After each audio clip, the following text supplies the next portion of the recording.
एक जंगल में मेंढकों का एक झुंड यात्रा कर रहा था। चलते चलते अचानक दो मेंढक एक गहरे गड्ढे में गिर गए। जब बाकी मेंढकों ने देखा कि गड्ढा बहुत गहरा है तो वे घबराकर बोले, यह गड्ढा बहुत गहरा है, तुम दोनों बाहर नहीं निकल पाओगे, बेकार में प्रयास मत करो। गड्ढे में गिरे दोनों मेंढकों ने छलांग लगानी शुरू की, लेकिन ऊपर खड़े मेंढक बार बार चिल्लाते रहे, कोई फायदा नहीं, तुम यहाँ से बाहर नहीं निकल सकते। यह सुनकर उनमें से एक मेंढक हिम्मत हार गया और धीरे धीरे उसने प्रयास करना बंद कर दिया।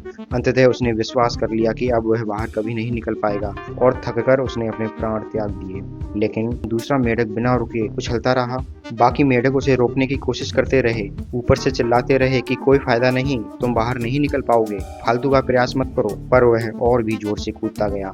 अंततः उसने पूरी ताकत लगाकर इतनी ऊंची छलांग लगाई कि वह गड्ढे से बाहर आ गया। जब बाहर आया तो बाकी मेंढकों ने हैरानी से पूछा, तुम बाहर कैसे आए, तुमने हमारी बात क्यों नहीं सुनी। तब उस मेंढक ने इशारे से बताया कि वह बहरा था।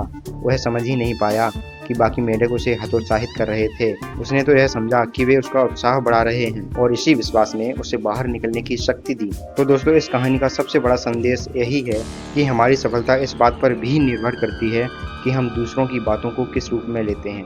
अगर हम नकारात्मक टिप्पणियों को गंभीरता से लेंगे तो वे हमें कमजोर बना सकती हैं, लेकिन अगर हम केवल प्रेरणादायक और उत्साहवर्धक शब्दों पर ध्यान देंगे तो हम किसी भी कठिनाई को पार कर सकते हैं। अगर लोग आपको कहते हैं कि तुमसे नहीं होगा तो इसका मतलब यह नहीं है कि वे सही हैं। अगर कोई आपको बार बार विफलता की ओर धकेलने की कोशिश करे तो उसे अनसुना करें और अपने लक्ष्य पर डटे रहें। दूसरों की बातों को अपनी ताकत बनाएं, कमजोरी नहीं। आपकी जीवन की दिशा और सफलता इस बात से तय होती है कि आप किन शब्दों को अपने दिल और दिमाग में जगह देते हैं। इसलिए हमेशा सकारात्मकता को अपनाएं, खुद पर भरोसा रखें और बिना रुके अपने सपनों की ओर बढ़ते रहें। याद रखें, अगर आप खुद पर विश्वास रखेंगे तो कोई भी कठिनाई आपको रोक नहीं सकती। तो दोस्तों, आप लोगों को यह कहानी कैसी लगी? यदि पसंद आई हो तो प्लीज़ इस वीडियो को ज़्यादा से ज़्यादा लाइक करें, शेयर करें और ऐसे ही नई मोटिवेशनल कहानियाँ पाने के लिए हमारे चैनल को सब्सक्राइब करें। धन्यवाद।